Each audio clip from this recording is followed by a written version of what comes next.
te whasisilatu o toi amatalianeta o manga whono au whai tūna whono.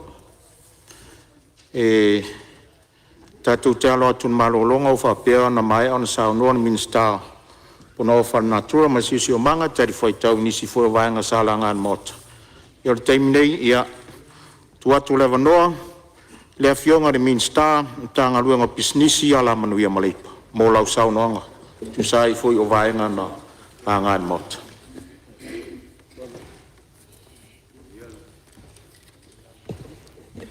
Lafkai lau fionga le, o vekalai mo la bungoa. Ke maku ere vai ki kia le, me inga mare ngang whafkai. Ia lofa malanga le ka pau siri langi. Ina ka pure whasoa. Ia ualpa ia le.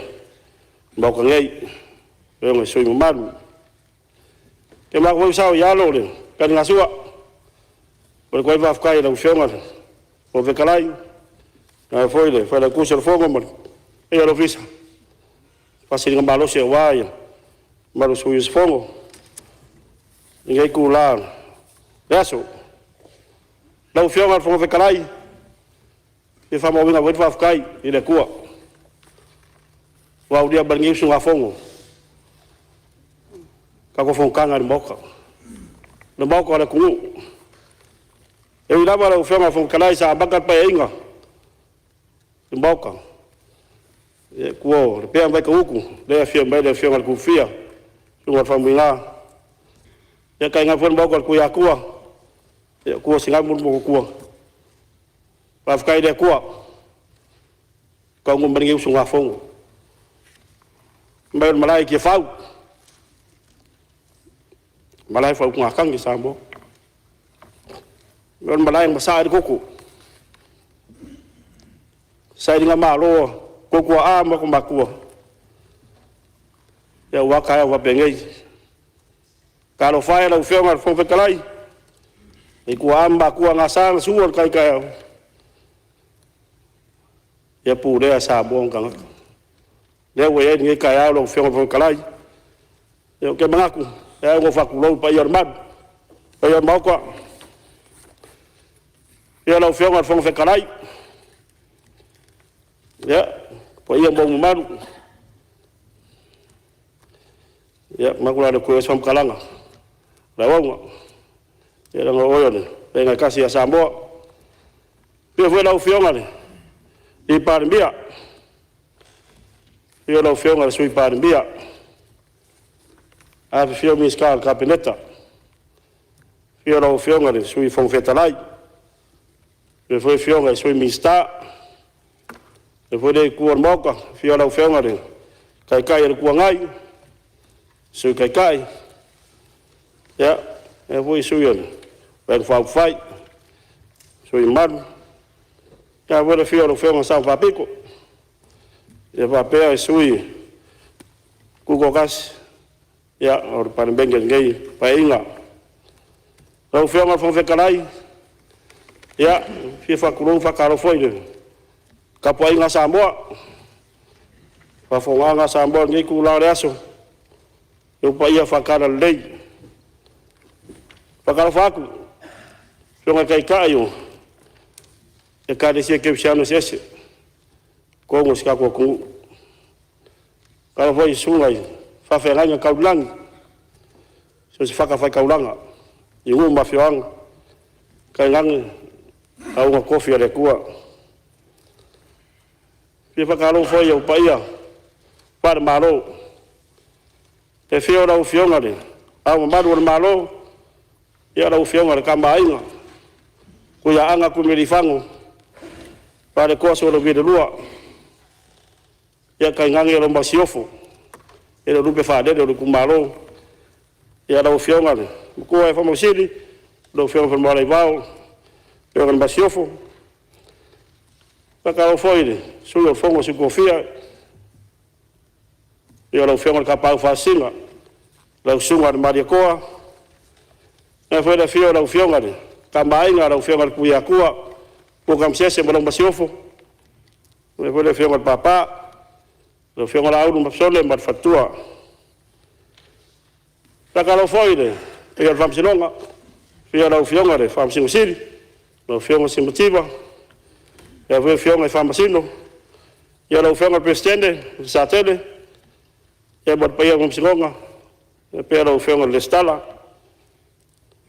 lau fionga pangwekalai, ia pia pakaro foile.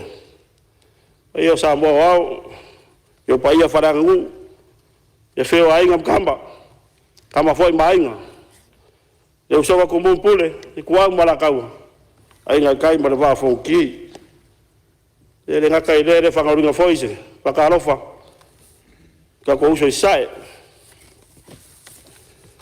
pia lau whionga le ko wangasiri ma lukeng ko wang e lau whionga presidente sengate pia lau whionga fong fitalai ia ma moto sui pia pa ia valea vale a fia whalang fulu pa ngofo mapu susua mai whanua fo mai tulang tu au malatawa sa olem sa le mua mal la wiu sa dua a fiu fa tu el mot ala kai foi ko fa dula ya ba pu ya ko mo kele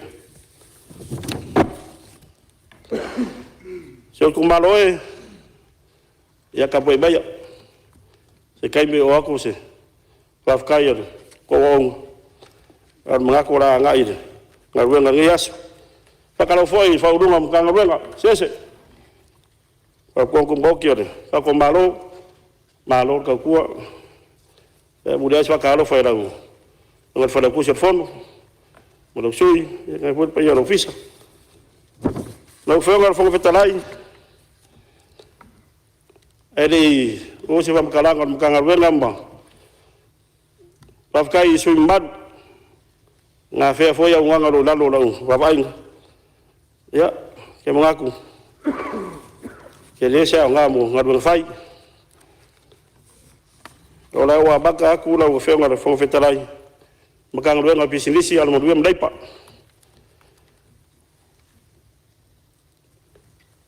pe fe ngare sui kai sui mbalo anga malua ya ke mako fe lo laba ngai ka usala ngai pe ko sui kai ia la wabaka kwa ikasi fa fa ngofia ile fa fawang ia bisa fa mrama kidio le ka bu penglanga sa fere suimbalu le ulanga sikio si tango tongi o bito mawalalu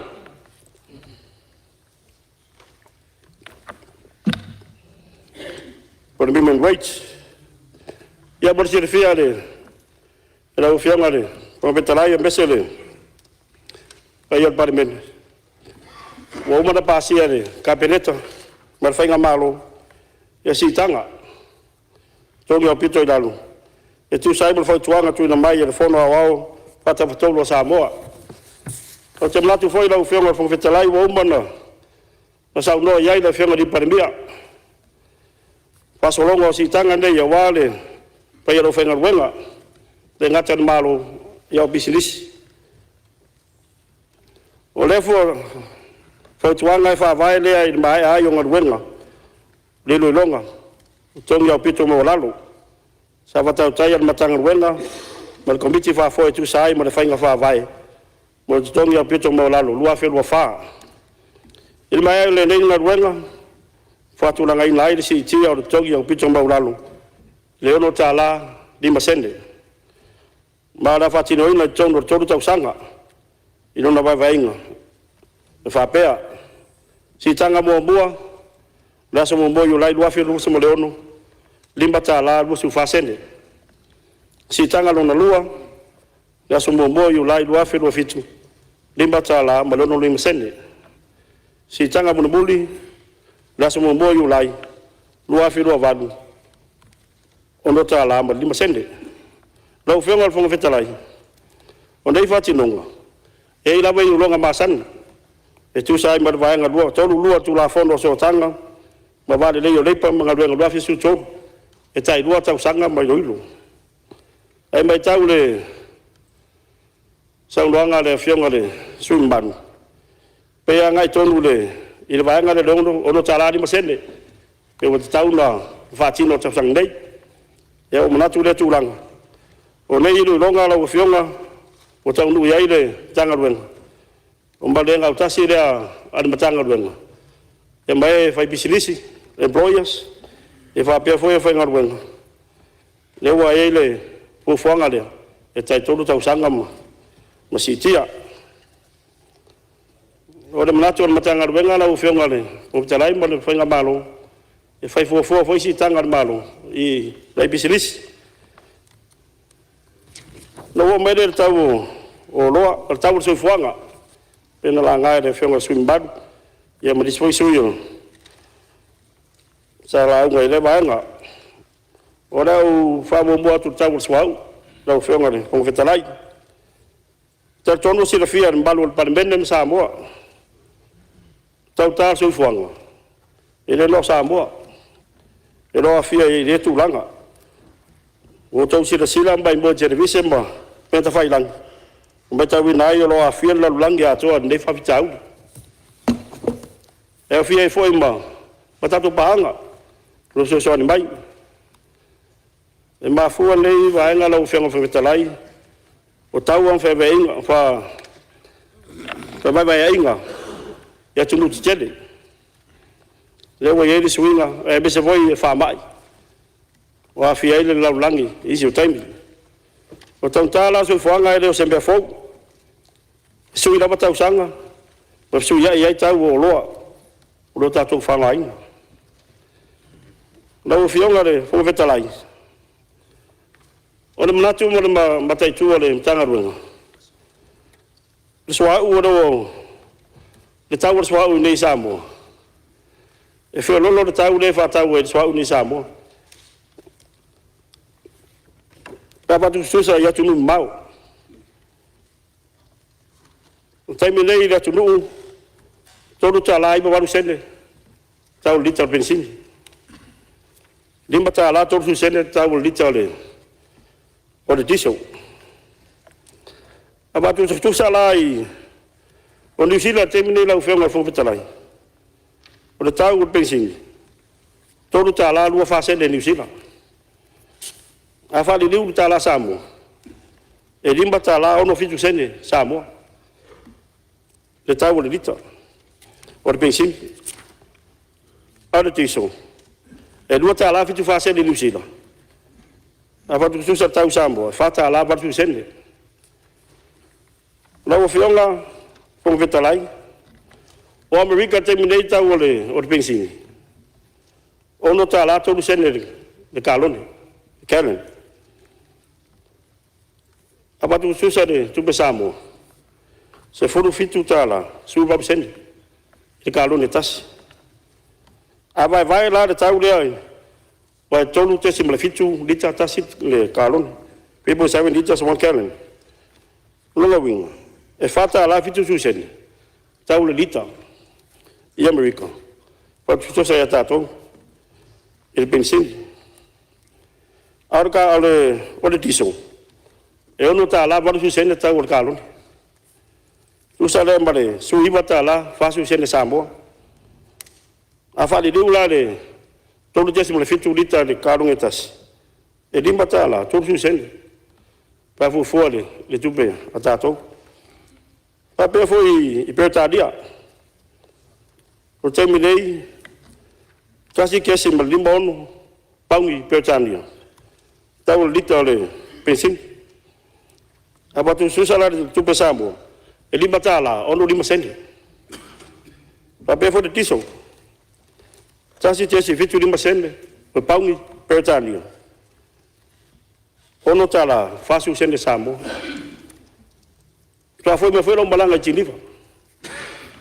E lua tala, ma de tasi sene. Pafu fo de tupe. Le Swiss franc. A fali liula tupe Samoa. Tota la batu sene. Le bensin. Ora diesel. Luta la su iba sende. Le tupe Switzerland. A fare liu tupe Samoa. E valuta la tolu la sende. Ora bensin. E fitu ta la no tolu sende. La fiong al whawhetalai. Wa mai fa wa banga ngien matanga ruenga. Ia sila fia ia le paial Palemene. Wa tonu tere nei. Ele tau ni va ate tele Lau Fiona fionga. mai swau. Fionga fon. Ia, maria whenua minsta o sao noa, ia o lo ia whau la wea whalet tonu, se tua tula wano wea whalet Mani tonu. no ale. Le lau fionga ni tai se ina al tata maota. Ua le whaatasi u whaatele on vai whaatele inga whapene.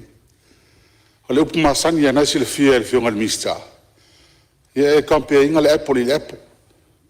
O le tongi o tangata ni usila. E amata le tolu sifuru ta ala le tula, tongi maulalo, po lusu lima ta ala tongi maulalo. O ka vale ia mal pensingi ne mo ka ko, fa sa ni usila. Is a lower grade. Ai si le fia. E le mfai la on fa kusa fa pe me ia. E ke u fa se ngal tatu tatu watu. E fu a utu lau a mola ko ngi ka la ni usila lu afi vai aso. Ka se le ku lo ka vale kum. A ka ko. E ha va silvia. E lima sala ku mala ka vale la. Il vai aso. Ia ale angale afi lima se ngal fia. Ale afi lu afi ko ngi lu vai aso. Nga fa lu ngu ka vale uma ko ngi fai pule. Ia o ka nga me va penga. E le nga ka ko fi nga ngwe fai. Por fa la lava. Tula mera whunga minsta e. Ia, se o sa mera whunga minsta lo tula me te tai malo. Ia le whautua tua i whaula vea sui. Ta tau le me tasi o lo anga, ia tul minsta e tau whamamlama. E le iai ma se teimi talum tātou tala nuar Palemene nei, o tātou compare ni grade o ni pensini. Ala sa o asa unronga le, sui mat. Ai a whatulanga lo le tau, o le sanga tonu whatulanga no tau. Ai tau tele ia maia sexy grade S atu. E la tātou te alu ar grade lena o ka mai le amatanga, lua su tolu su tau zanga te luai. Le ala tau te alu ar temini nei. He is comparing. Whai comparison vele me le e una i mai pēr o taunga tātā tau na isi tu o lalang. La me le e vele vanoa se i. A usi pēr sa unronga al minista. La whamamlama mai. O tunu lai o lai la lata le peipai uku i wharusuau. Au ka ko sau le tanka i ngai sau kau mumuri. Mara suau ale a kau ngofia ka ko. O le ti le na. Ma mena le tau whai le whionga li minista e whamamlama atu. Ia, tula mera whunga re minsta whaola sau nang. Ngo fa rua. Tai la fiona po vetalai. Lau fionga. Se o sa mera whunga minsta e si vai mai se mai whamamangal malo. Le tio le fa ye. Te me le tavi pile mengol pinsingi de o ke o wika le fenga. Ngo siringia. Inga o fai ngar kasir supply. Ale o kala ngo mengi ka mele le wa merkisu. Fa fa kai le malo le fenga le tio le. Le o le ngo wi ka ko. Ma le long muli fa le chapipi. Le fenga o tiso changsi nge le ngo wi ka ko. Ma fa la lava aftak. Ia, tuna mera whunga tai tai uri malo. Te le stau sau noa natu lang. Whai le tio leo te le he chapi pik. E mina te le iai i le chapi pik. E whamamlamangan na. Ia, tua tula wanoa es whawal sau noa ngara whunga minsta. Ia tai la fiona po vetalai. Tai po la fiona le ripa mbia so so mai. O ma fu anga la fiona po vetalai ya le no. Na mai ya fama bangan le. Lu mo le la fiona le sumban. E le fatu sa mo ya New Zealand. O New Zealand la tongi ben no foi. Au tato. Le ai. O le tau le fata o bi singi samo. E le fata o tu samo. E fa ka mo ko Amerika mo ko pescari. Logo wingo. E le se ko pensingi le fa ko ko. Wa be fa ko New Zealand mo sta. Pero nga linga bai le fa mo. E fa ko scusa ide e ka ngo fio le pensingi nge mo wa ku. Nga wo bele la fio le fo vetalai. E vai nga le tau o loa. Samba tau mai ele. Sa no le fio le mista. E pe wo. O e pe si le fio le swimbalu fa le tot. O me vi fa manino la fio fo vetalai, le par bede mba fa fa nga samo. O le pais control pol le o le lua fisu malvado. Le fa malu e le fa nga malo le a talwai. Le tu la fono le fa nga fa tau wanga. Fa tau ai nga mal pu inga tangata. E fa nga ino lo ma unanga lo su bon. La vese il tembile la fio fo vetalai, le pais control pol. O i tonu tembile. Le pais control pol le la o Batai watu i whenga i sumba. E tua ngai. O pe ua tau le pua mana fo mai whainga malu. Au la tau sa vese ina le pūrenga rea. Le price control board. O i pule whatuntunu o tau olo. Ana vese lua suwan. E whai whatau wanga, tau olo. Rau whenga le whawhetalai. O i tonu le tau whainga malu. E toi whatu le price control board. E paula le malu si anga le whenga malu. Tau whatuntunu le tau olo, o business. Tala fia la o whenga le whawhetalai, ma le pai anu Palemene. E o mapasi al kabinet ale. Masina taduai. Toi whatu le tato price control board. Por komisi le. Whatuntunua ia. Ia tau oloa. O te mlatu fui la terese sao mo la tunu. Mo le fia le. Lo whenga le whenga talai mo le pai anu Palemene. Por que le oloa ngi. Whanga inga la kunu. Ia swai kasi. O lo tau mafu. E winga mo mai whafo teli. E tau nu mai nei o loa la tunu ua iai tau. Tau a o loa. Ma whapopo le iai. Ma tau whalu te whare masani. Pe o tiute. La whanga whapopo mo o loa ma unang. VHST. Ia ma pasende o. Ma wha bisilisi. O whai o loa. O na maua le. O le tau a toa. O sale price. Ia mo le tau whatu te tase i o loa. Po le retail price. Lau whionga le whawhetalai mo le pai o le Palemene. O tiute mo la whonga pasene nei. O se rinfo nei reso swangi. I lai bisinisi laiti. E tau ati ai e. O se swangi foi tala tupe tato malo. Nau maunga la le whenga malo. I toi whatu le price control board. Le pena. Na la ngā me niso. O swim bag.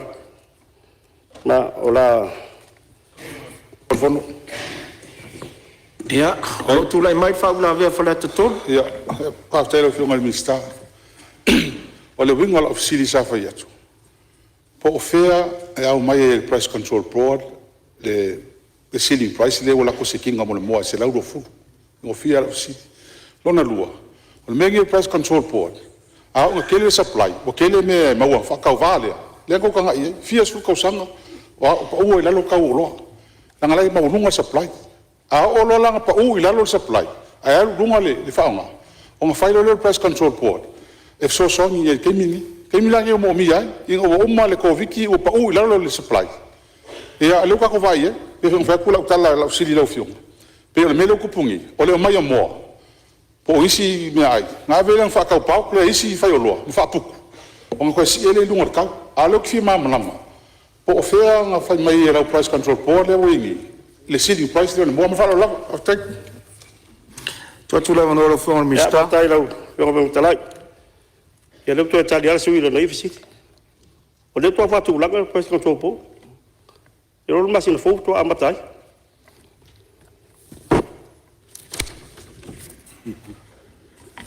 Tu langa le. Ya. Se lo fia tadi fo de bo. O te o ngal fo talai.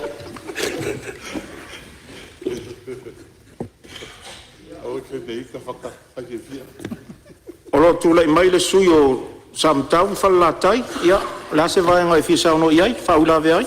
Ia, langa lesa au ta ua fuire tangu ta o soi fuanga.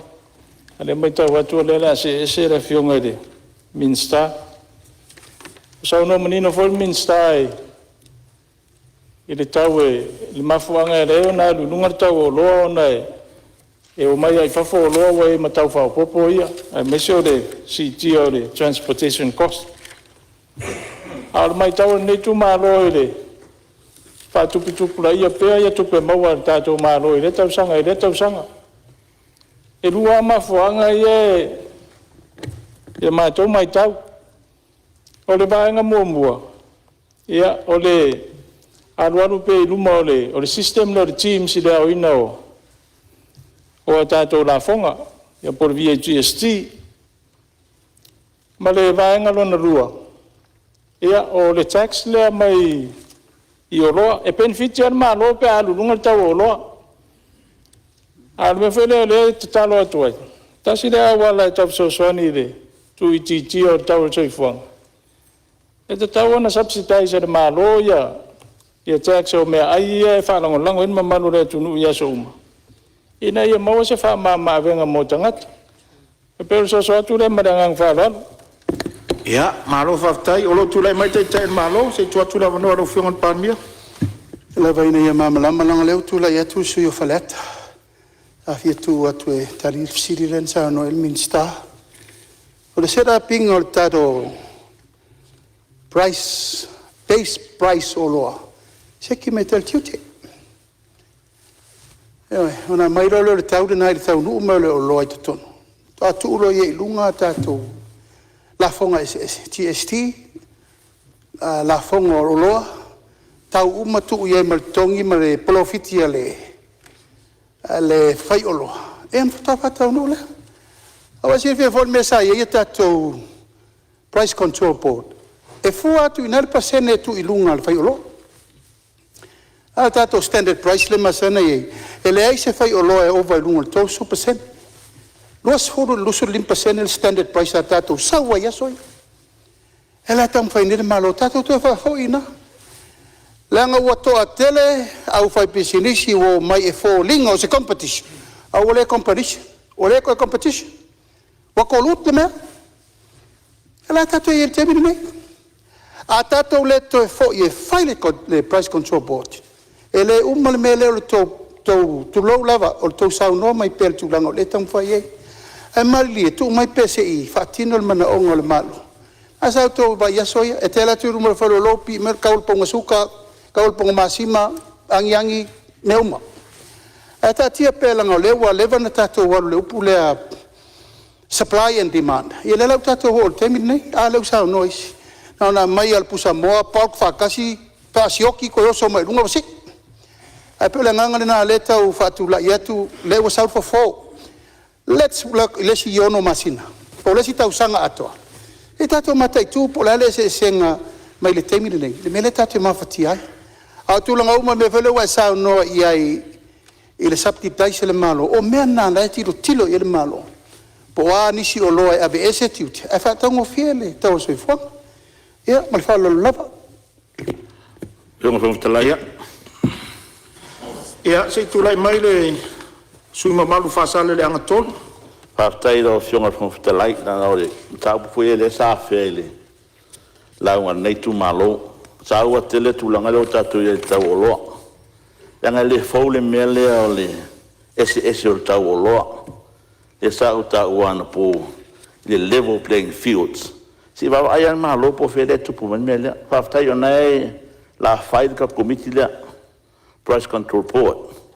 Ai vai po fere mele warangai e tasi le product same supplier lungo fata e tau si tanga e langa le tasi pe lua o business o lo wa pena ona mai fetio ngai me mo complain nai ile ese o tau ya fafta yo nawa anga ye lo fio ngal mistaman tanga luenga lona lua e fa watu foto anga nei tu malo la le so to fa longo le e wa tan no mai me yo tau so moni Pawal mele il temine, wadu dunga tau, pensini msuau. Lea sa watu tu alalo nei tu malu, ifafta lea ua, ma watu lea la consider tatu malu. Pe ese vai nga subsidize sai ia, il tau suau, ono le fogu tau tangata lea le dunga. Pa papea na subsidize ia key food items ia, vai nga il suau. O esi mele sa fautu atu e fo il nei usna fongono. O tuanasi baba ai tau o transport cost. Mesela au fai taxi, mas au fai pass. Fua ni mele wari no tau sau. Patai lo fio. Ia, tūlai mai rau whionga min stafa o sao noanga. Ia tai lo fio ngale. Lo vetalai. Patai foi sui mbalu. Lo fio ngale pan bia so so mai tai foi sui mbalu. Ole me boti no la o fio sui mbalu. Subsidizing o subsidize. Yo mele lo fio ngale mi sta tu. O matou na fatonton o tau o loa. E se yo le whengat mista o tupian malo. Ia, sa nore tūlanga le subsidize o tatu o loa. Ia bese suau. Ia le pena lau whengat whawhetalai. Ia, tatu matai tu ia le nei ono sulo masina. Lau whātu le tatu komiti. Ia, ato no teresi swinga. Fa tai mo fotuanga. Tai mo fotuanga. Ora matala fo matanga ben. E pau lava se o fa no luanga la o fionga fo fitalai. E tele fo fa tionga nei ya o lunga Facebook ma. Mi sa de pepa la opso. Kada ya ma se o man tanga lu. Ole matala fo to matanga lu. Sa vai mo por. Ele yo me se e fa tio. Ele tau o lo no turang fa pe. Ya fa ma wina le. Au fo tuanga nga la fionga le fo fitalai fa fo mai samu. Wa bonua tatu matanga ben. Ele poti mai bisinisi ya o soria tu la fono. Ya. No mai dele. Fionga so imban. Wa mo tau. Wa mo tau. E tulanga dele. Po kalambe lo sit seli mo tupe fa fa ngadwenga. E po le sisi pa investment. Ya, patai le lo fionga so imban langa ndim tau pu. Mai fa ma wina foi le nga patai matanga ben.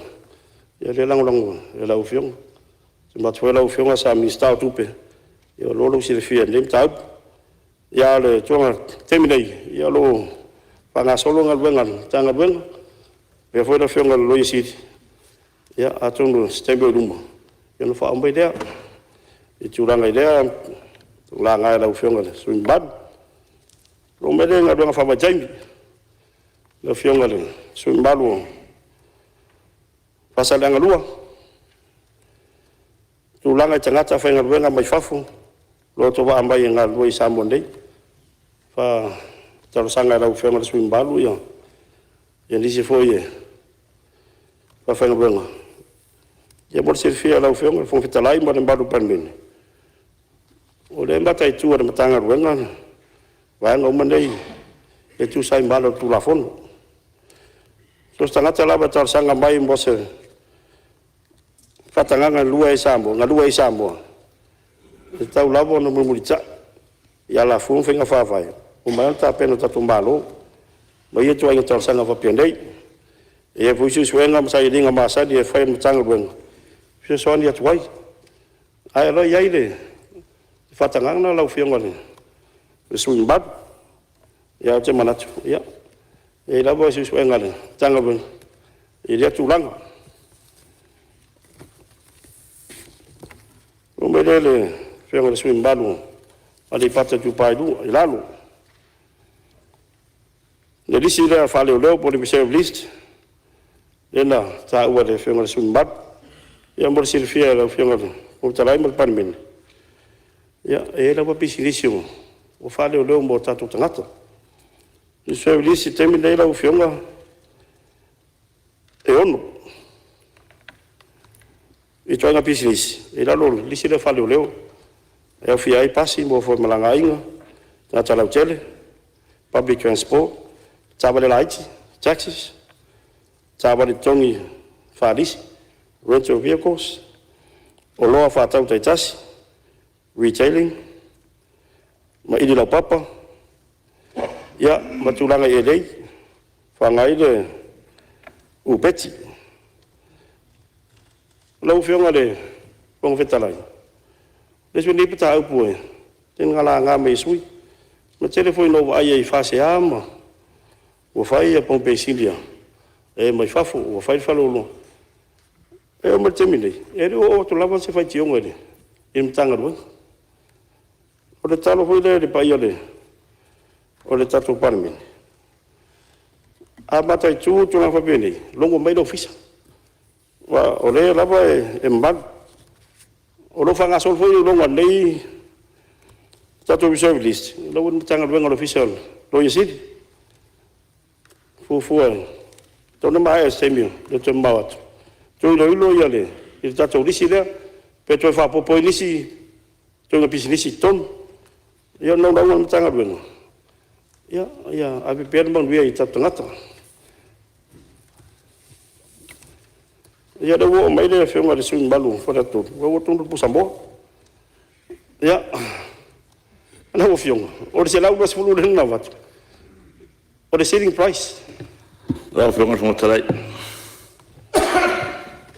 Ya, ma dia fenor minister lo sa ngolo tu lai mar su fa sale le angtol e ta wa telele e tūlanga leo sa no ele fionga ni sta haftai lo fionga ele mele reserve list ele foule the problem lea e pele le tano mai felo light o tele o fale loa la le stala ntanga luenga ile ngol tanga sambo ya te le tu sia kin felo loa ya ese la to le lo operating mai o the common problem na le lo sao nei ma o lewa fu ina na watu mta upulea salo te fu tono le o le chamber of commerce ile stai milia pa stai o le lo yel fina ngalo mtanga luenga se to va IP extend tau fu yana wa nefa pe mai le li potiato o le tau sanga ile ofiongo mtanga luenga se yo vai langa le tele that receive list na ele ai ma se area business in mena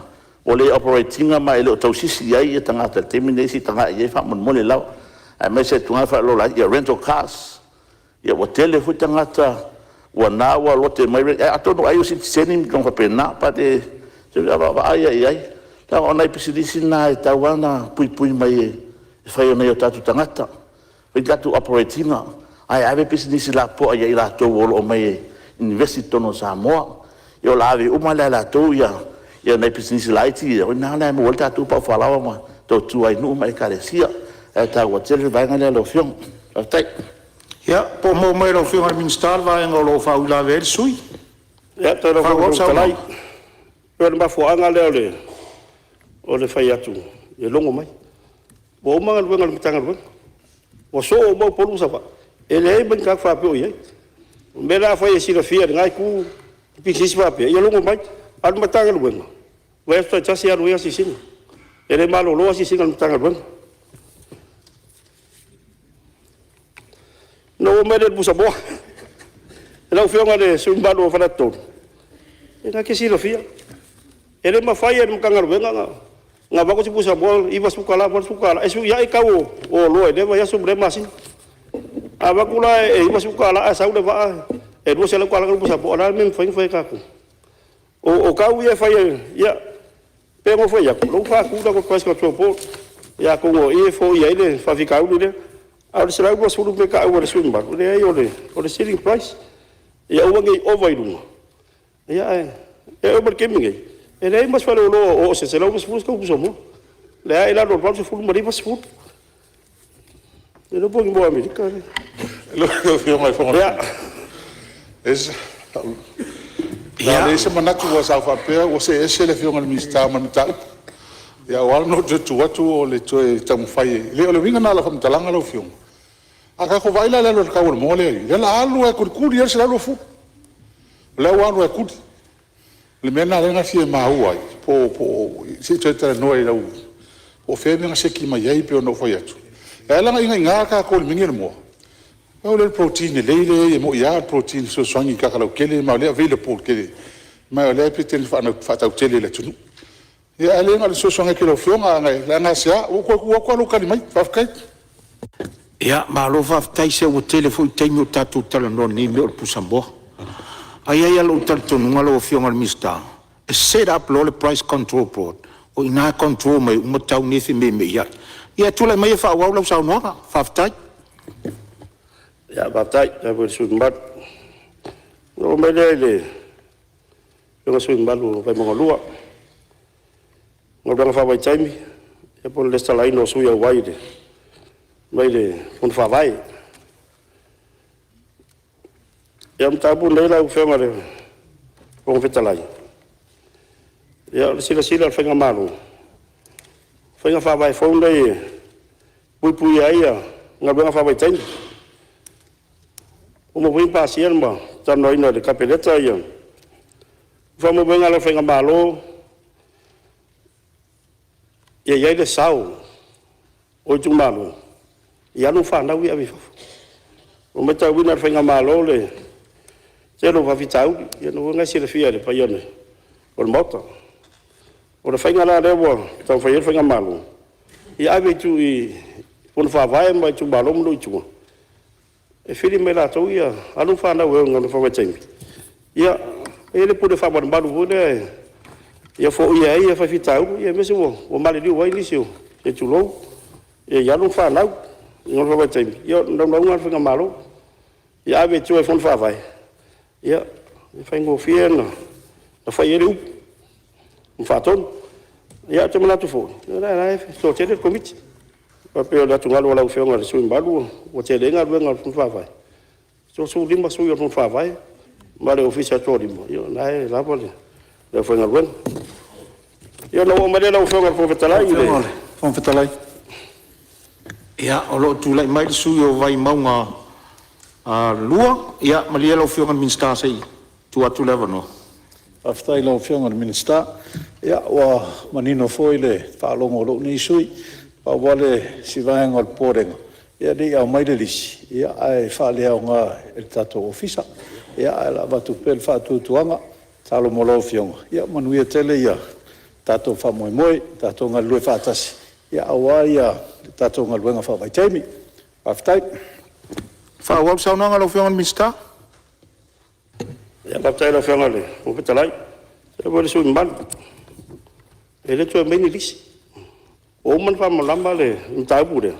O le system lau whaonga e fun whawai. Nā le tai tonu. Sau tonu mato ofisa. E le tua le ni lisi fo ia le SOE tu peo o whaipule. Au whaisao e dunga computer. Ia sau whao lo ofisa le ngoro. E sui o tato tumbaro. O whionga le, o petalai.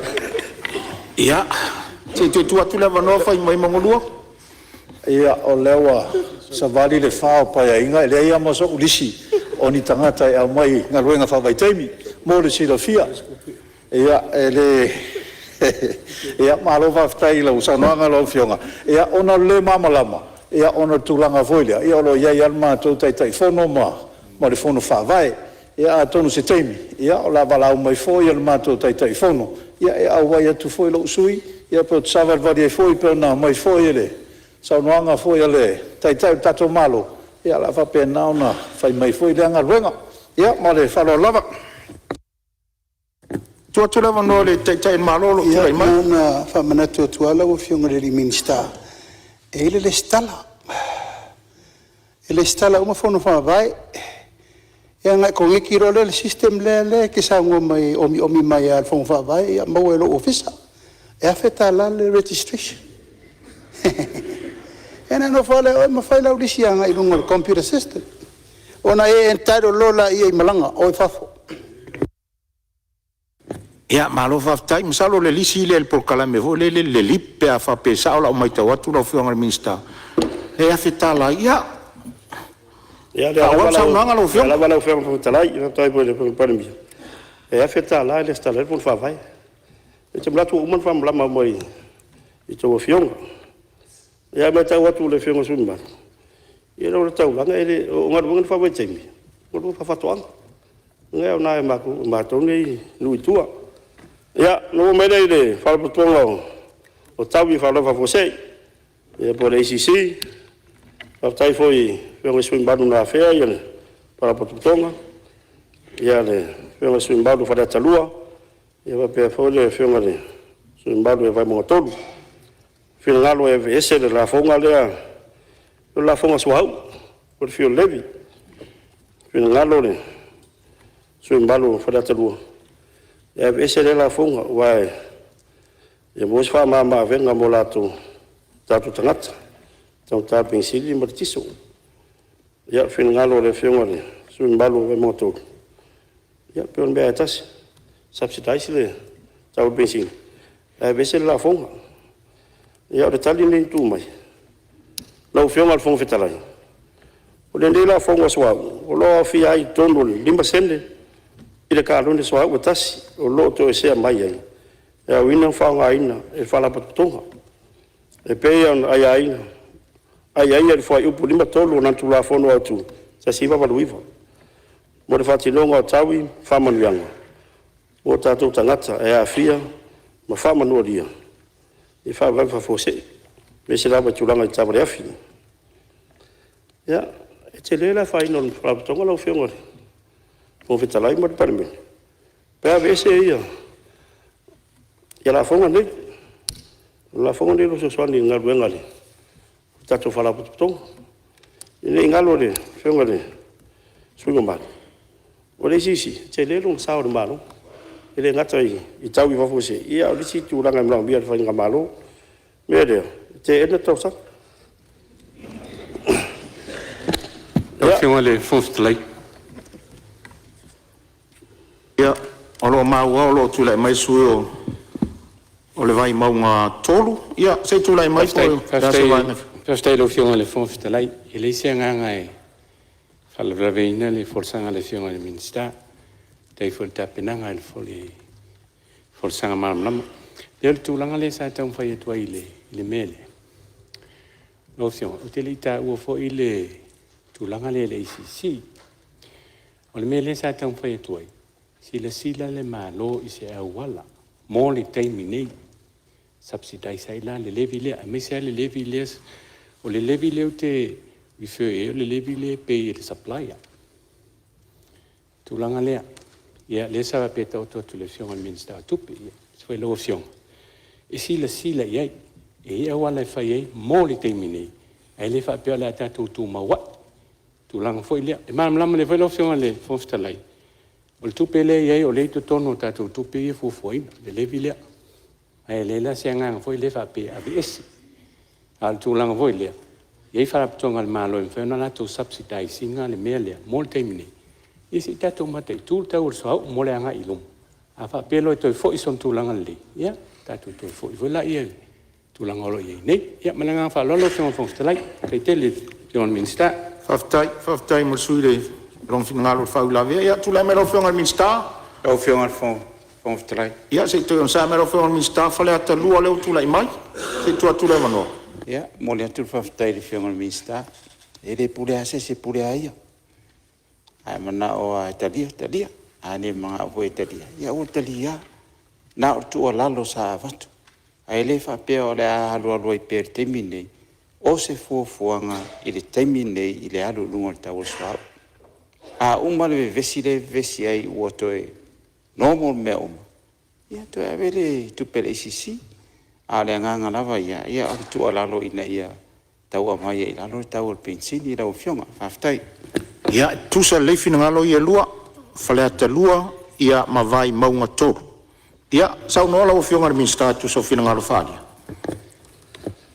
Ia, wala whaftai, whiunga sui mbanu, whama winda ia. Sua lalo fwoi. O mele le sui o whale alupo, whama nuanga mo tangata, whainga ruenga, litaya. Na whiringia le whanga solonga, whama nuanga le ACC, o tosu pasele tue whafo te atu nga wena. Ia, lau whiunga le sui mbanu. Ia, amalia lau whiunga minsta langa leo a matololo forsanga leo tūlai mai whaula vea whale alupo. Sei tūlai mai whaula vea whale alupo. Slow familia tu lo whiunga Fonotaga familia fu lo whiunga minsta. Se te whawau mai la o nau e o tonu rawa mena lai no tau tu lai. Ona sa o ta ua fu le ACC a sa o na whaapitu se manatu I le refund voine o le tolus full percent nei. O se vaenga lo ana watau o le malo. Sa o whaapea o ia e se taua. O le tue whaafo I o le tolus full percent nei le I la tau sa o whanga o le ACC. Aftai la. Ia, po mo mo lau whiunga minsta, o whaafo ingo le tōsu pasene o tupe vole. Ia, lau whiunga Fonotaga. Le lau o tu iai a leo. Ia, tu mea. Ia, sa lau whiunga super mea. sa lau whiunga ai maria langa leo tūlai mai tai o le malo, masalo lau atoanga lea. Lau whiunga le lipani mea. O tūlai atu lava talia le whautuanga a vai maunga lua ia mawhale ata lua. Atia mai le tua lalo lea o mea lava e mwhainfitu na. Se lola vatru tali e le minsta tupe I le awala e whaia. E taua. Ana fo e te lua silfia. O le onga o le afianga o me tau tupe whatulanga ina. A he le awala e whaia.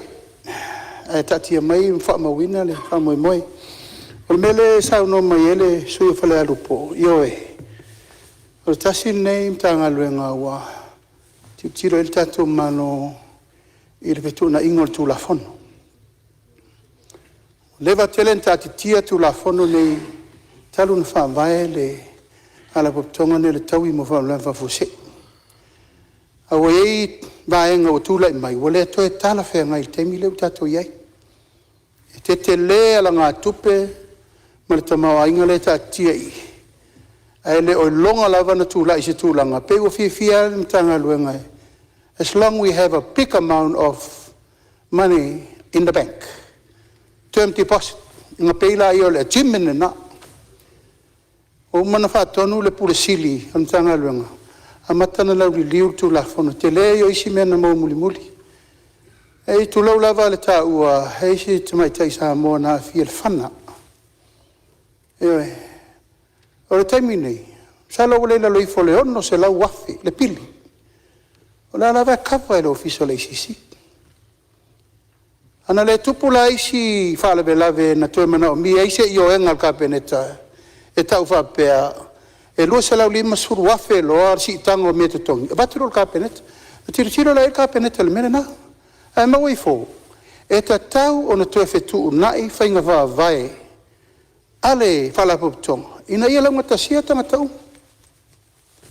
O le tasi pasene le to tongi e oe mal pasene le to tongi e lau tangata whainga luenga. O se whamanu ianga o leo tātou wa ai ai, it is about time. Tauna i eile vaenga o le tupe le, tue wha fo ia o e onga le tupe. After all these years, o isi a tangata wa mariliu le eise mena vea. O si voi tangata mamai mga se ngase, la vea, ele o maua uma le tupe, le whatin. E la al taimina nei, o uma na avel whatua nunga le whalapo tongo, tau i mo wawla wawose, wa tau na tue fuli tu la whonom tue ai, mai o io. E a fie la malmele sao no mai ai le sui malu i whale alupo. Langa o uma na ta ua i le anava tau, al whatua tue le tua sama utasi, e iai le vaenga le pasene, e tau tue whafo i tangata e ona i ale. Sau whangana whai, tai pei o le mela i el nupi wha, o la le vai nupi wha al temine. E teimi e mawhaina e no, i lau lava tupe, e voi teimi e whapopo e runga pasene o me umo tului, mo au lava tupe. Al tato tau i whau la whapuse, i au le ae tatia i, o manatur malo, e whaile lau li liwina, e toi teu le tu la fono, ina ia launga tasia, uma tato, umane, e avel tato tai tas pasene ma les pasene le tongi me tato tangata le tato whainga luengai. I o le wha mamamanga le mo le wha loalo. Maro whaftai, ia leo mamalama le vaenga tu sot whamamanga te tai on malo. Ai le tui, ai ute le tui tu watu le wanoa lau fionga de Minsta. Ia se i sosoni e tuale no fua e winga e tatu whau i la vea. Ma lia whenua sui usfono lo, ia i fina ngalo e whau i la vea, i se meta opu, sa e sau noa i lau launga whalau e tele. E iai le anganga no fua. Tu ule ava nore Minsta se i fola mai ai. A wā olo fina ngalo sa whawhisili. A tonu ar fola sanga le al Minsta. E mau ai le tali o laun tau. Ia ona le ma whailo le ona e tūlai wala o tali laun tau. Ai a tātou or tūlanga lea. Ia ona ile ona manatu la toso tātou ngā ruenga. Ai tu ule ava nore se i fola le Minsta. O se vaenga na whawhisili iai ma so fina ngalo fia mamlama. A tonu e la vele fina ngalo le Minsta. Alana saunoanga, ia ua mawai malo ua vanoa. Leo mamalama lo fina ngalo. Nene te ua tātou ua tuli tai tō tasi ia whau ila vea. Ia awa tō sori tātou ngaruenga. O le melea, so soni atu na fōa le vaenga lea. La tu atu le vanoa la o fionga le Minsta. Umanatu fō ia ua vela le whala. Tu atu le vanoa saunoa. Ia wakai lo fionga pamutalai. Umanatu fō ia. Tai lo fionga le Palemene. Ia tanmini fō ia wale. Whapsiri le. Suimbalu. Pare arupo. Ina wo mai de aile tulanga lo fisa o watina pin slide o le sa mo pin sap sa fe sa nganga le fionga le so mbadu fo yo falarupo sa sanga ta wala tu fo fa vai mun vai na tu pem fai o no atu tanga tala utele amata ina ia tina la timpi sinisi abanga di mai mana onga wa inga ya staitas. Ya, lau fionga le fonga fetalai, fetali atu whape le fionga le suimbaru. E luan whalau i loa sa whai ai, se la whai. Ma sau launga i te vai sala. Whalau i loa le matu ofisa. I le tolu miliona le an malo le utu atu le sa mo ofisa. Ya wala tu langa ia sa unoi le fionga le suimbaru. Se rendia malu, so soni e pising silaiti. Ya, onde no nga tupe lau fionga le. Fong fetalai wa fule pai al Palemene. O toa ma tu lui. Na le ono pasende. Mai amata de tasi le afe. Il sulu afe tala. Tu sarang fa mau bangu ala tamai. E siria mo le tasi milionu mo fai ono fa mo tu watu. Ila fai atina e tonu sala fai. E au fi ai mo le i tu malo le fionga sunban. Ya, fia mo fai lo atu le. Lo fionga sunban mo le pai al Palemene. O lea a pasia le tala tupe. O si tia 5 miliona le au nanga le. Sa mo pisa. Ya, mau tere foi le famo diangai. Sa to tunu. Misira ba e pisista wa mata. Na no ngale fenga malo. E fa sa fu tu le manuia. Ya, le ngata punde. E pe foi sala fai. Ya tali tele la u fenga le swimban. Ya. Ta sa ndo foi le fenga swimbalu. E mo fa. Ya ta wani am no fa bisirisi mo suyo no tumbalo. Na me foi so soandi mo ne tinda. E tu e lo tumbalo. Lo fenga fong fetalai. Puku la mena le tas. Ada ofisa. Ya. Ole tumbalo le fenga le swimban. Ole mo bang mo le ofisa. To telefoni so fa mo de ina le. Puku la mena tu sale. Mo bonga fariata. Ya. To tele la to lo fa mo de ina le. Puku la mena ya tem la tu foi lá. Ya. O tadi foi le. Pa silia le fionga le. Sunban. Vai mo fa. No mai le. Pulenga o. Tata ta fa mo mo fafu. Ra wa mata tu foi le. Fionga sunban o fa le arupo. Ta wale dengan wenga le lana. Ya fa palingi le. Can be walk. O famawina le tau sanga la fionga le swimban ma tau temlei o man fa tino le alunga company ma New Zealand suenga ma tapenanga ma data design fa wina le wala le can be walk ya pe no ta awata tanno ya ma ya do fa tutua ela o ese ni fa yai paula vale fa tino. Ya, ora ayo le udang. Pe fisi ta wa lu le dengan wen. Ya temi dai. Ya do wa mata na. Pata tandoa. E mo fata fole ata me de company me disila. No me le fionga le swimban. Fadata me tas. Le fionga tu fia. Ya. Apa saya selain rocks. Bersih fia le fionga swimban. Mo mala wasi singa le. E tulanga le. Matanga pena. Sa tau sanga mai foi la fenga swing balu ne. Le tala tu petal wai. Ya fia foi fai lo atu. La fenga ne. O petalai mal Palemene. Ya lo wa. Ta pena ngal wenga la fenga ne. Tu fia. Tu dangal papse ya lo wer se le ni fati non ngal wenga. Pa wale ai le or pulenga. Tu batu wa. Ngal wenga sa tau sanga. Cede singa wenga. E fai. Ya alewa o faton wale pulen. Fai fale le le wala lulalo. Se tulong. Ya mbese ya. Elisi pa ngore. Ore matanga. Al tulanga le sa fufu e fai ya e cede se le ni adoi la u ngore. Swimban. Ya la tan fai pele pulen ngale. Fa matango fiele pa ngore tunu. Ai, sa le le ngore swimban. Ya chere foi ya malo mai fa foi e asia le vai ngale o le mata ngale fenga tu fia ni se sum balu la nga ya Fionga Fonotaga. Ia ala tuatu le vanoi le ia fale atasi masalo le vainga tonu le sa e finangalo ile wo il sauno ngal mista. Sauno ia tui lo fionga mista. Ne se nga fa la vele sauno nga le umani no fa fonga mai foi ia. Nei tu ma lo mai la to va ia nei fa moi moi. Fa no te inga ai na ia ma wala fa to sina mai turis. Na fa mana to tu lo fionga wa ole ele wa wala mai so soani o tu pele tu wai so soani mai fa futulis. Ya e pe sa ola fa longo le wo ia Marcela wa fer fon fa vai. E wala mai tulis. Le wa ma wa o man longo ina mai. o le tupela na e whaatau mo le whaingo le whale. Ai moni lau sau noanga le whaingo fiela wala. Ina ia mawhai ona saunga le mūtanga tulis. Ia ma hoi sawa noa e whaatua tele maini se mwhaino atu le mataanga ia ma. Ai whaafitai tele lau a whionga le minsta, tali whaalolo mai. Ano, whaafitai mo le whinanga le whaale o sui whala tasi. Ia whaawau lau sau noanga lau whionga le minsta. Ia, whaafitai lau lau whionga le sui mad. Tūlanga lei mataanga whalanga nu, o mea sina na tunu. Ia, sa sau noa iei le whionga sui mbalu whararupo. Ia foi le whionga sui mbalu ala tau sifo. Palau ki tolu. Ia wapere tu salenga. Mua. Loa iai ufu whanga le pūlenga. E asier tele o ia mataanga lau whionga le. O vetalai. Whai loa i foi i tūmalo. Ia po kalame lo ta pena le. E le pūlenga.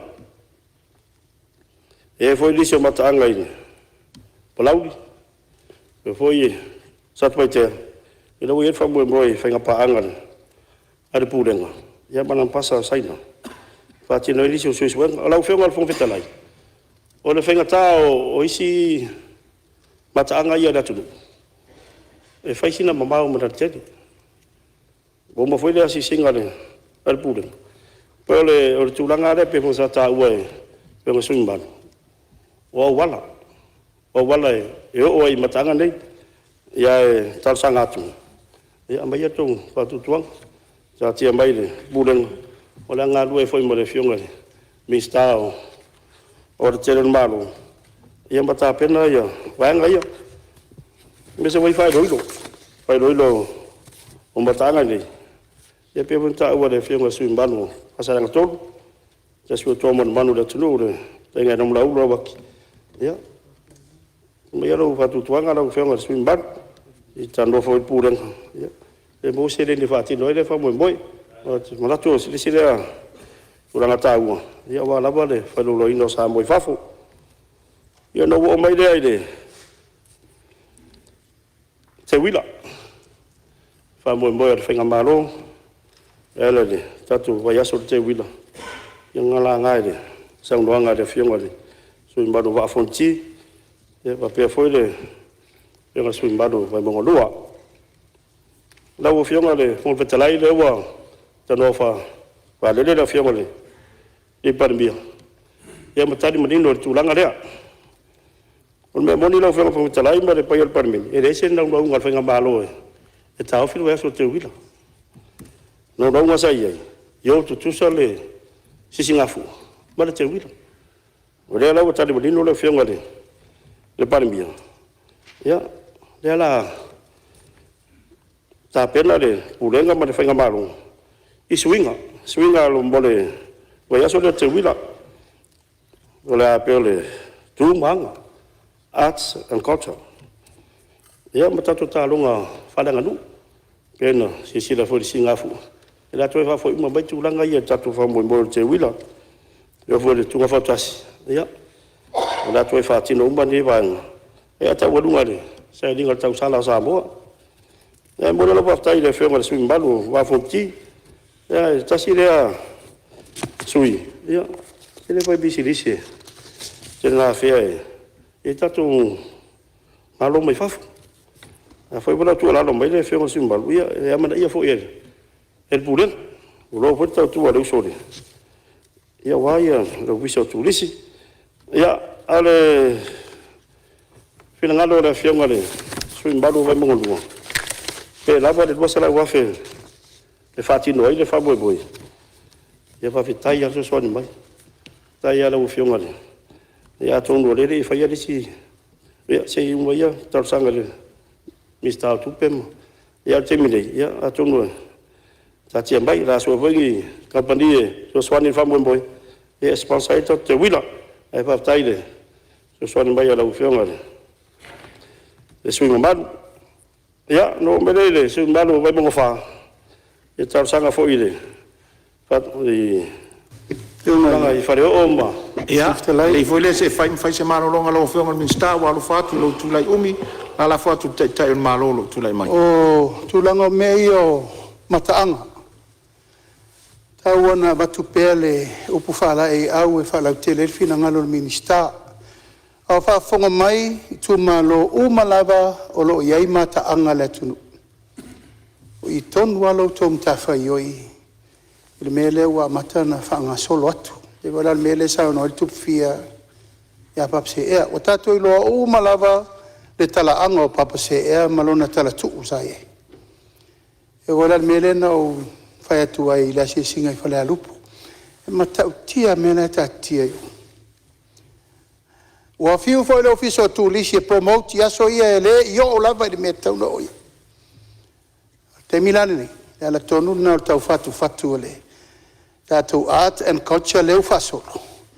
O I, e matua tu lai mai lava fono vai o ani mata anga o I to tonu ia auto. Te mi tonu ale.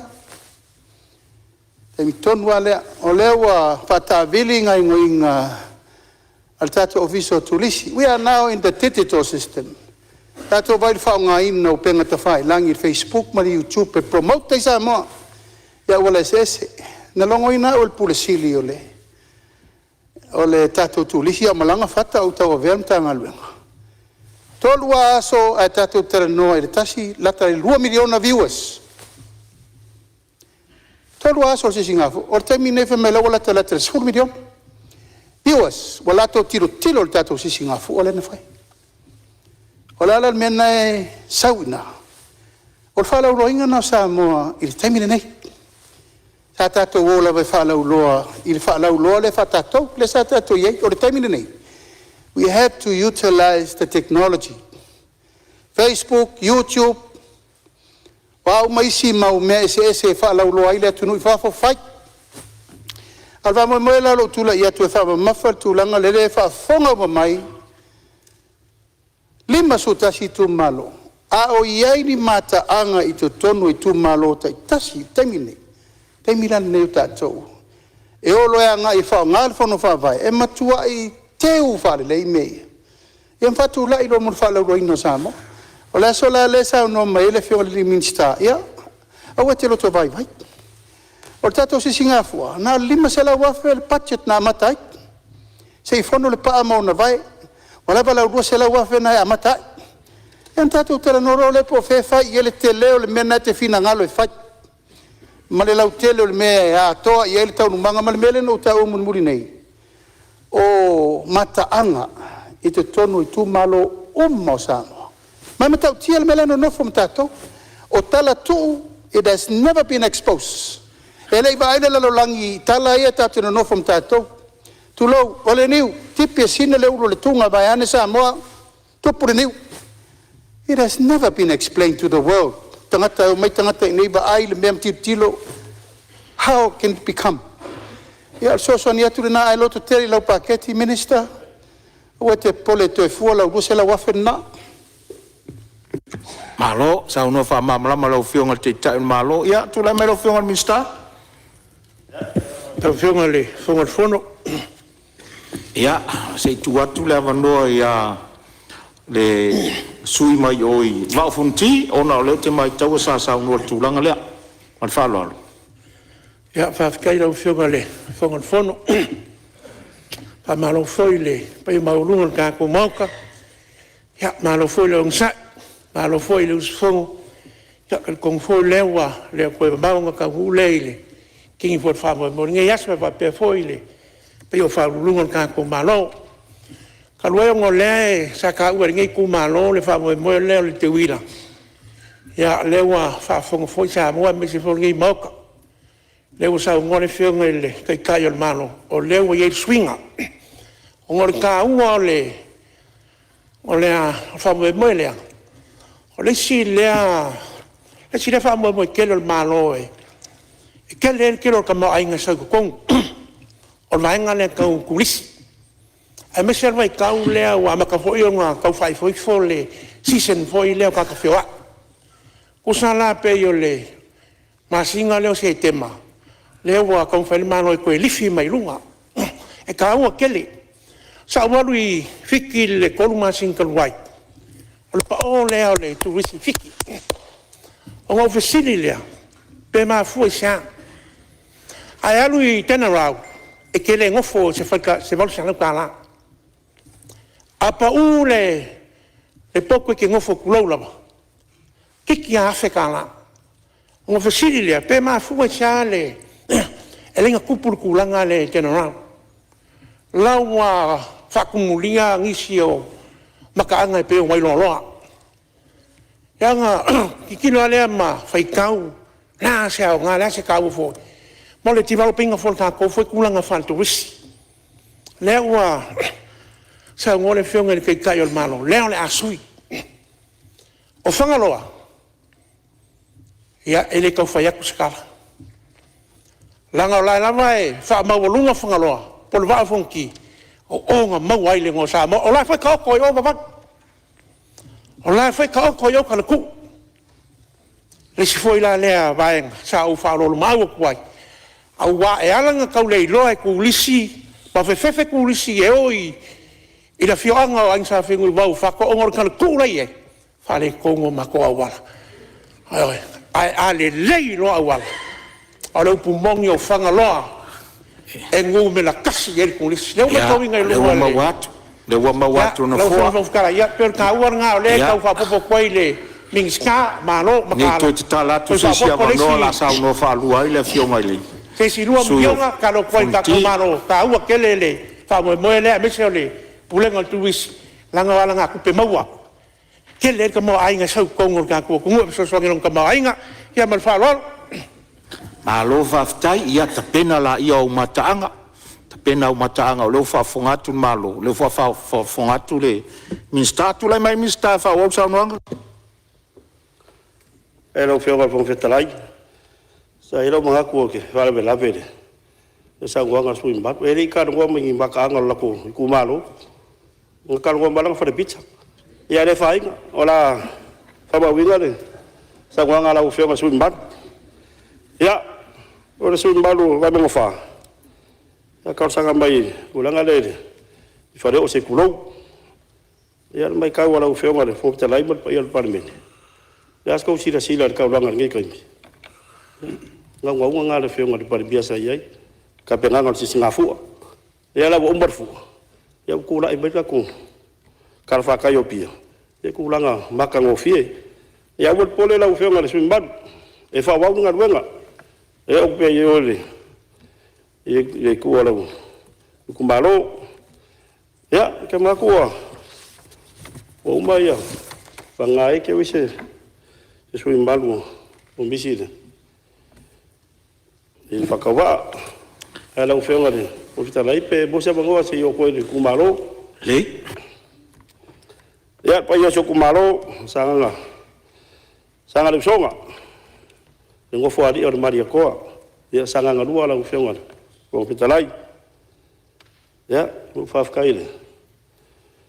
Ngofo, sunga whawhengai ngai whia i kongo de kumaro. E ngangere. O whafkai gai umbakua whareanganga. Sunga e roa pende mbade whatua. Ia le whionga de. A kusikusi o mkanga wenga marua. Ia. Ia hoi rupe whaadele o si kumaro. Ka whaifia o laulangi. Ia roko kalo mangongo wase. Mangu i anu whangau. O di kumaro. Ia sunga i marie. Ia lau whionga ka pau whasinga. Sunga de ngofo, sunga de maria koa. Ia me kia whio lau kala ngā koa e lau whanga whao loa. Ia ke e rungu whao vai loa. Ia madele whalongo sa mo ia ki oi. Ia whio mo lei wao, mrengi sa mo lei wao, whio whenma koe wha mo siri. Tu se uri e whio kaikon whao ri. Ia lala kaikon whiku ngai upa kio e mkangi. Ia songo kua ngai, la whio sa enga, mrengi sa enga. Ia su whenalo whao kingo, la whenga luka sanga.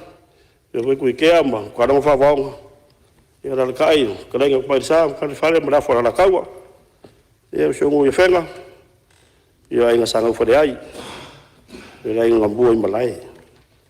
Ia foi loko la faka mbau lolo luanga la fale. Ia sunga fa lolo ku sa mau. Ia kai ngange sa wao. La worumba fa ko makausi. Ia ma ro se ku malo. Ma lo va kai. Kai de ko ngof ka pua. Kai do ko ngof kalo. Ia or fai bai ko onga. ia wau pu fai o malo fa kai vo da kwalo le se kai bi ka fero ai le kwa foi me foi le vai ka marang fa kai le ka ku malo baka mai la vai fa eu maka ngo fie me uma nga ka ko ka lo lo su lo fe e va kai le fa e va kai vo me lau nga le luala nga le kan ngo sa bo kimi la nga le di ku ya la ve ia me lau nga ngi ku malo ele lá ia fa kai ya kai foi eu ai nga e fena Maria ko ngai ya le banga foi nga usoma ko va finge le fio me le fio sa fa kala ya sala fio usoma ko ia fa kai fio me la ngi sila ka poi le fa mo boy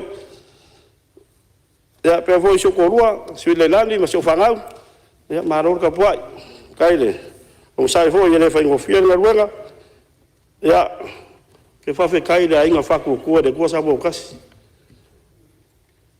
be sai la ku ai ko mo le mai ku mau ya mo ka po ai mai fai bo le fa nga malo ni we le fa ngo fi de ka po inga ya nge se le nge ke de ko mau ya fa kai lo fe nga po fe kalai bi fa o so fa kai de fe nga pasa o ka ko malo i si leva ia le fia ngoa tole foa nela tavi talevi o ke mako ke lo fafkai e fai bok e ngaka mai I ka ku faulu a o rupe fa le ia ku e le uro ke le ka fumbalo la ku ngona ngai fai ai e ma eu foi le ka ku ia lo ka mari ora ku le fafkai e le fia ngale ampas o lu o fo ka ngai faf ia fafkai mo ka penga le mo le ko fafkai ia lau fia ngol fo kalai fafkai ia mo la bongo ngai mka ngaruenga ia soifua me manguia Ma lo faftai fola lo fionga le minsta e fai ngo fiel pale mal folau fa malo ta pena lo finangalo e tali foi tau e nisi foi vaenga sa langa el mot ia awarta tu ala mtanga luenga faftai foi le ofisilo mtanga luenga le lalango mer tau au tu lo ngana al fong talai ia me so le marta we mtanga luenga e fatino ina le fai ngo fio tu fai va lo filima fa manuia le tu la fai ngaluenga me so lo fionga le minsta o le mtanga luenga ia o tato o mai tato fa solonga le fionga le minsta o mtanga luenga wa onga manganu Universite o Samoa onga mtata ese ia fa pe fo ia onga amata pulenga fai longa mtu spasi tawolo tulai mai sa no tu so vai ngana langa en mot Tai. Paftai atu lau fionga fo fitalai mo le abanoa. O lea wa maea o na asa mulitai o ma o le vasalo loa. O mo foi o na wha apoi tau loa pe o le tautali o toto a lii nai fale ulu.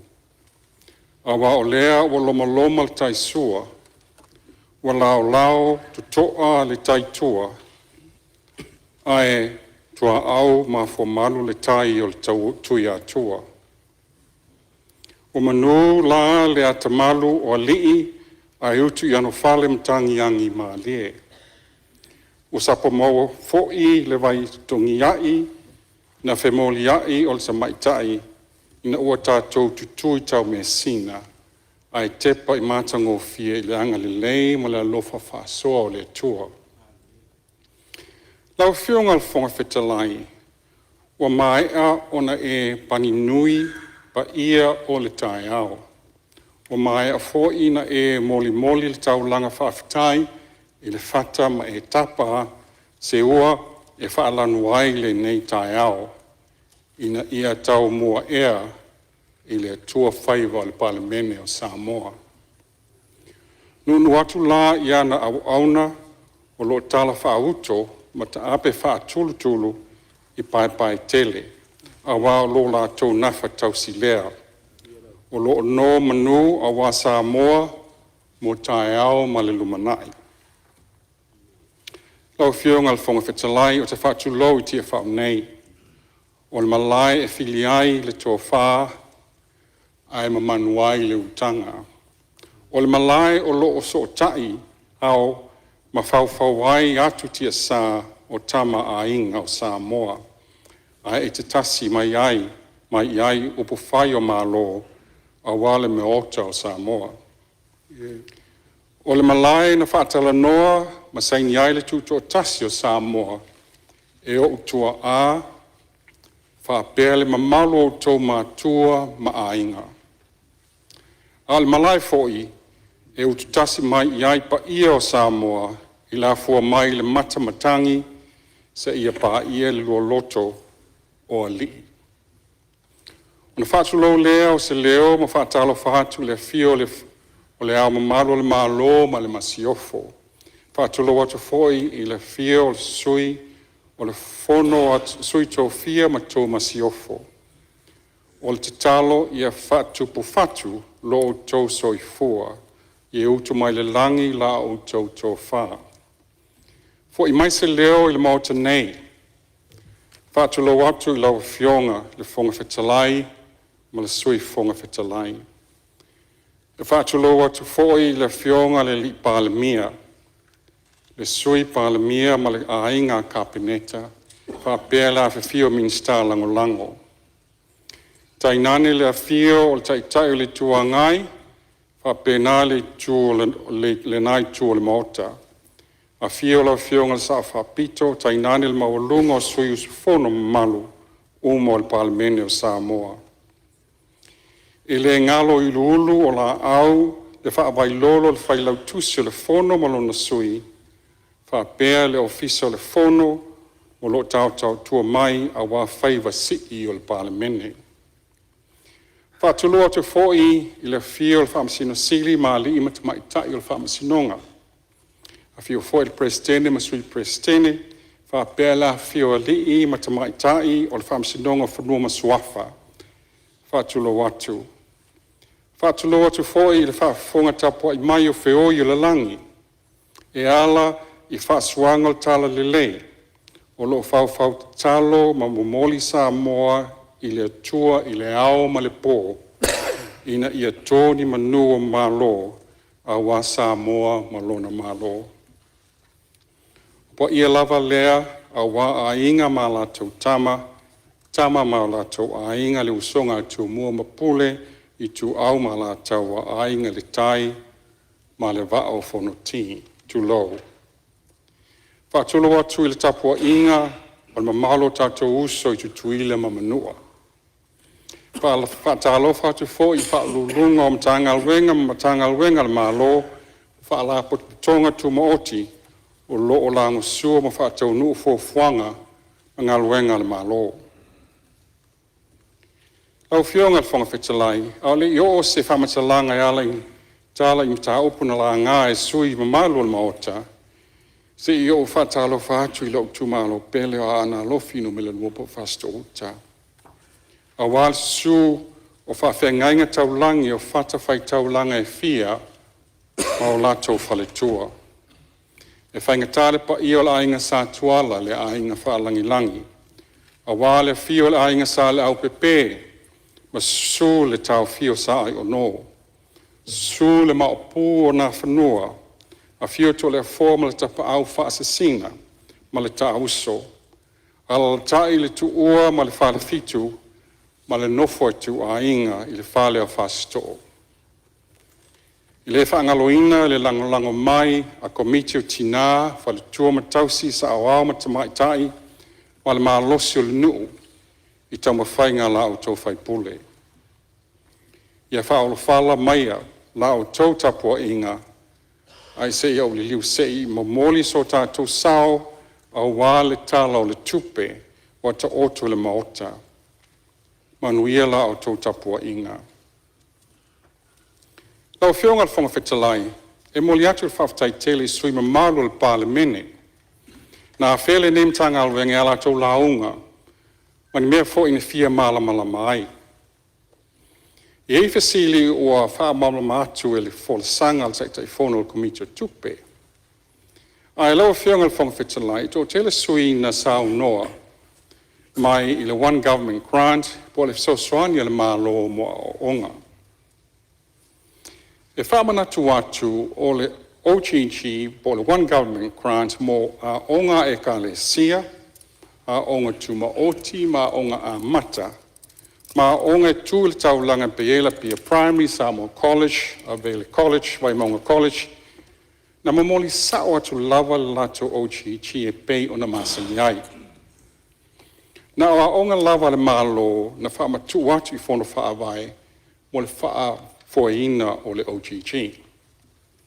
O whaia le malo le nei suinga tāua o na wa tele le se leni wa le wha o ngā ina le lei. E sala komiti o a onga. E ei komiti sa le lei le wha o ngā ina le se leni. Ai pangalea e ei foi komiti na matua le wha maoni lava. Wha o ngā se tupe e pule a onga ma komiti o a onga. O lo whaia pēr ngā luenga a le matanga luenga. Wha malama le process. Wha mautu masaini a inga. Wala wha o ngā le lea soswani e wha o ngā iaita iala. Ai e whai pele audit o le OGG e le ofisa o le government audit. A le malo. E se mai lea ma le audit e whaatino mo ofisa o le fon whaavai. O lea mamoli atu ai le whaafitai I le Samoa Audit Office. O lea wata pena le audit e whaataunu le tausanga le nei mo tausanga e amata mai lua afi lusfu lua.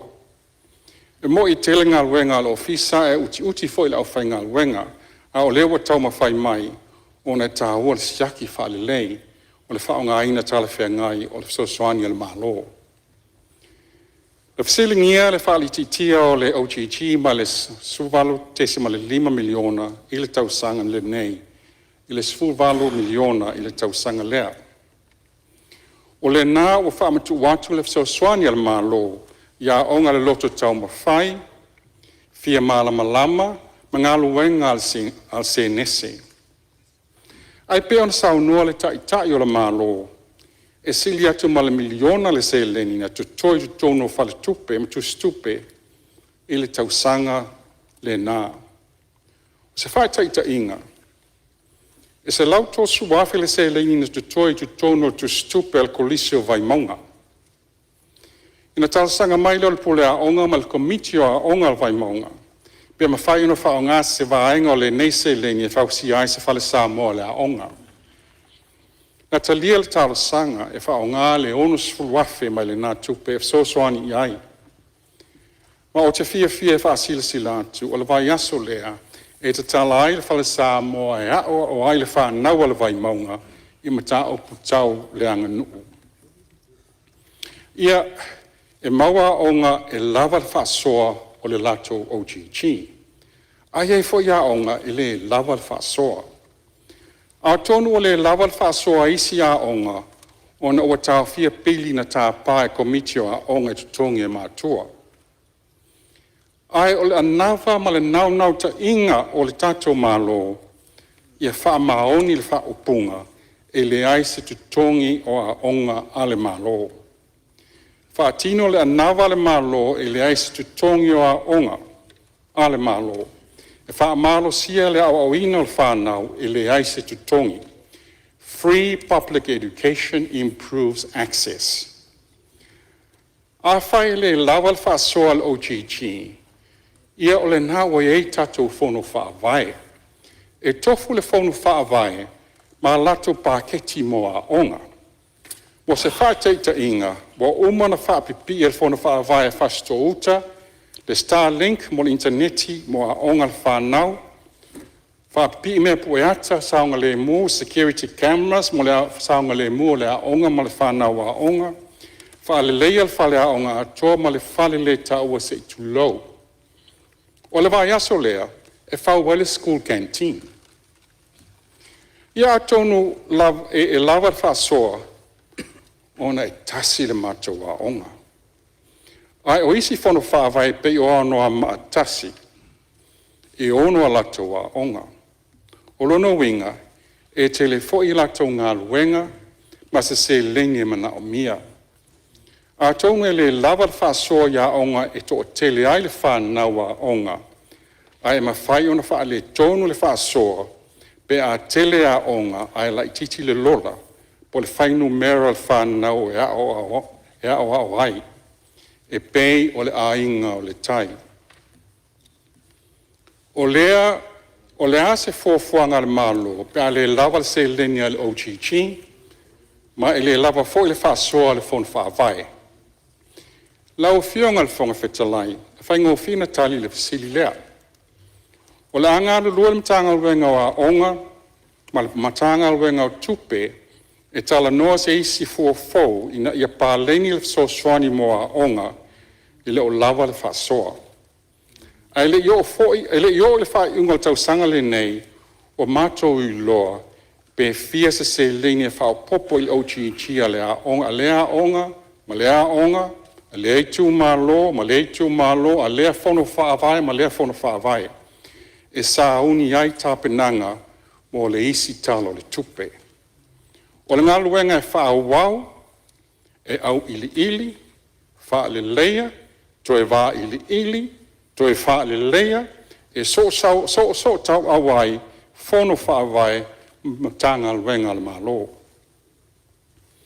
Lau fionga le fonga whetalai, na sau noa nisi o sui mamalu, i le whaapea wa tau fia atu, e le malo komitio a onga. E le sao le whaupunga. O komitio a onga o loo taati tia tu tonu al fon whaavai. E while tai fono, po o ai tu tonu al lato komitio a onga. Ai te tau lava o na iai le pule a onga o a onga tai tasi. O komitio a onga, e wha foi mai tu tonu o fono whaavai. Ia, Maria Fenole, au fionga minstalo, tu lai mai whau la vea, whalea te tolu, tu atu lewono. E o lea na fisiringia le mta upu lea whaititia o le OTG le lima se la wafi. Lea wa mai whaitita inga, tasi. E whasuru iwa ha whetu pele tutoe. E tasi whaitita inga lea na o mai. E whaeste lea o tupe lea usioki. E ale whaitupula ia lea whai o aonga, tamitia aonga. Lea rau le sili atu, mo le wharalo. Ia, tu la mai lau fionga minstalo, o sa na? Lau fionga le fonga whetrai. Ia, se on sai mai lau fionga minstalo, tu lai mai whalea talua, whau la vea? Ia, whaftai lava molo o awa noa. Ia, sa ta ua fo i e nei tu maro, tu ranga leo komiti. Wa onga. Por si la fie e tolu a onga tu ngā lua i tono le mātou i tu maro, whalea talua. Por si la fie fo e. E de ma fai e komiti a le tu maro, ona whaafoe ia onga ni tolu. Pe a whaapea e vatua i komiti, o le mātou e ka le siama le mātou nui vainganga. O lo i e le mātou whalea onga. O lo whaatino la vale ka le sia, ai mese le nu. Ia komiti a le aonga. Lea la o taofi. O le mawhai lola ona toi whaatino tūranga lea. Ia, o lea la e tau mawhai e ia le tūranga lea. Le tau vatua i le tarusanga. Ina ia toi a mai pea komiti a onga i te tono o nuu o lo iei ala tau whalea onga. E le mawhai o le whalea onga lea o lo iei mātou i vainganga. O le whalea onga fau. E sila fia fo i le nuu. O le aseta fo i lea nuu na fsosoni atu i ele malo. Mai te tau lava o na pui e le ka le siama le nuu. Ia le whalea onga lea o le mātou nuu. Whapea fo i vai isu. E ngata fo i lea whapea fo i vainganga. Peo lea nganga lea lau whionga sa vato i se tarusanga. Ina ia toi a mai pea i a komiti wa onga. I tono nuu ma la whanga. A wāwha fo i no aseta nei ale malo. Ia po aseta fo i nuu o la tau sia ma lea ngang whaaloalo whaftai. Ia, salo leo whaafonga mai lau whionga ni minsta tu sa il whau la vea whalea talua. Ia awa vea fo ni ewa no te vairu pe inari sau noanga lau whionga ni minsta. Talo ai tatou o mal tatou malolonga le afiafi. O la toi whauau lau sau noanga mātango fie. Pea tatou toi taliu mai le tau mafutanga o le afiafi. O le mele au te whasisi latu u whatatia ese tau mangal fono awao whaitu la fono. Mo lana malolonga awal tau mafutanga o le afiafi le tina. O lo usau nia tau mafutanga au tau afionga i o le tofi lau eti arisana. Anangang whaaloaro.